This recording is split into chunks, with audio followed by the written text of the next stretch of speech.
just got back from work. In this video, I'll be talking about how I applied, my interview process, working at Subway, just kind of the questions I've been getting. I work at a Subway in Northern California. I was hired when I was 15 years old, and it was the summer of my sophomore year of high school. Minimum age for hiring in California is typically 16, and so Subway was the only place that actually called me back.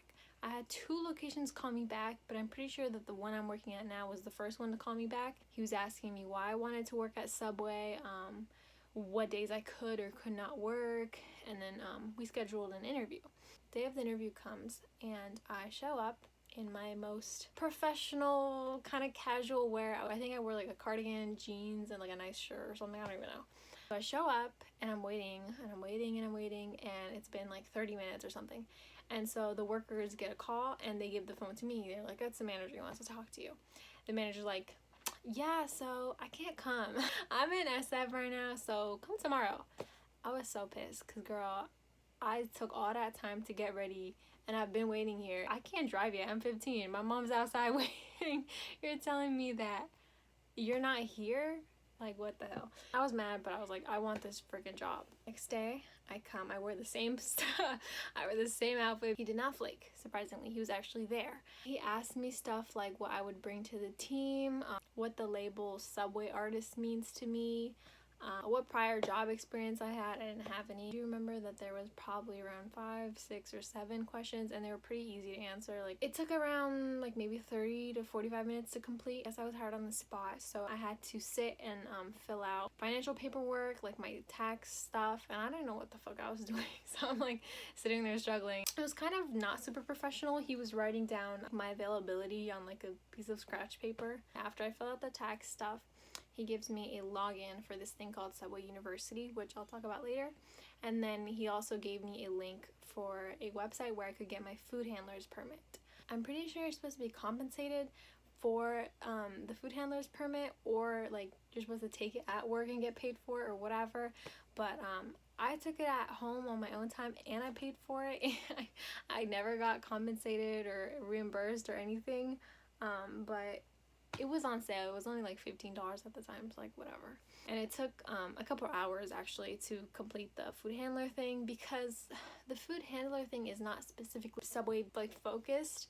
The food handler thing is mostly focused, I would say, on employees of larger restaurants. It's how to store, organize different types of food. Like, the meat can't be lower than this, the fruit can't be higher than this, it can't be touching the ground, it can't be this many inches touching, or whatever, you know. Other things like food safety, it had a lot about chemicals, the temperature of food, and like just certain temperatures that you can't drop below or it's going to be deemed unsafe, things like that. So the food handler was very general. I'm not sure if everyone requires that, but I mean, like I said, I live in California, so that's what we need. Subway University is obviously Subway specific. It's definitely more helpful than the food handler course when you're trying to learn about your actual duties for your job. You can't just go and make an account. You need to be given a login by your manager or boss or whoever. Subway University is basically the same kind of thing. It's a bunch of videos and like little quizzes and stuff, and it teaches like bread cutting, sandwich making, customer service and interaction, cleaning and baking like breads and cookies, and it also goes over the different formulas. Formulas meaning like how many meat goes on what. To do all of this at once, it's very overwhelming. It's a lot of information to take in at once, especially the sandwich formulas. Having to remember what goes on all the sandwiches at once, and that it differs between 6-inch or kids or foot long or double meat or deluxe or extra, whatever, and bringing them up, and it's a lot to remember. The important thing is that try not to stress yourself out. You relearn or even learn for the first time a lot of that information while you're actually working. I don't think your first day will be like this, but I showed up my first day that I was scheduled, and I'm all ready to work, and I go in and he says, "I don't have anyone to train you, bye." Like, you have to go. And I was so mad. My dad just dropped me off. He's like gone. Yeah, terrible first day, terrible all that experience. But the next time I showed up, I actually did get to work, and it was fine. Everyone keeps saying, "You guys have such a slow store, your store looks so slow." Girl, you think I'm gonna record customers in the video? Like, people keep commenting if I'm getting fired because of the drunk vlog. No, I'm still employed. I have not been fired. Alright, Now I'm just going through the questions I received on my various vlogs. Someone said, is Subway a good first job for someone with no real skills? Yes.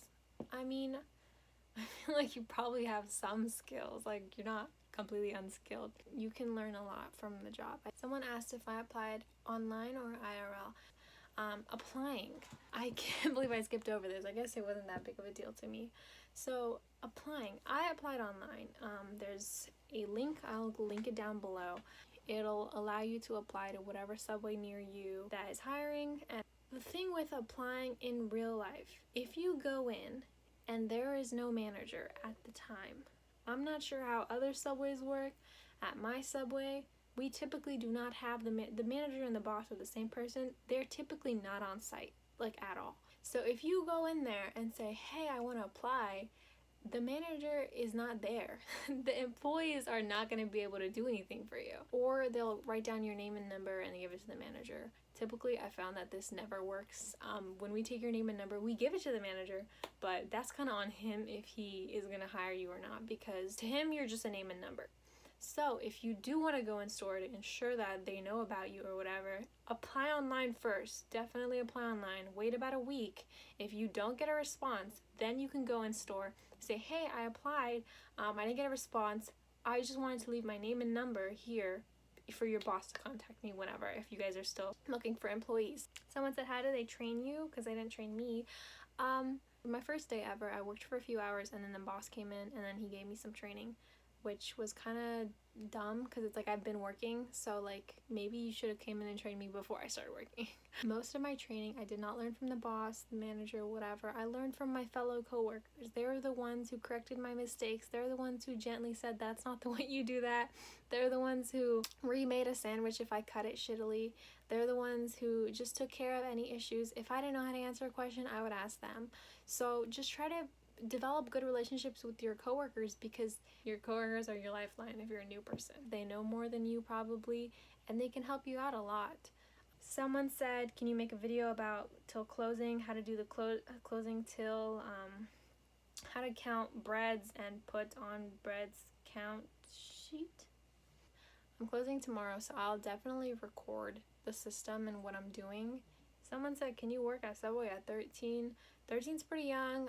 My coworker Diana, the one who's in the drinking vlog, she started working at 13, but the reason she got the job at 13 is because I think her sister was like the manager or like worked there or fucking some shit, her older sister, so that she had connections. But I'm pretty sure in most states they don't care. You don't need to be 16. So I mean, if you don't live in California and you're allowed to work at 13, go for it. I don't have decades of experience, but I do think I have more than enough to answer all your questions. So, thank you so much for watching. I hope you guys have a great day, and bye!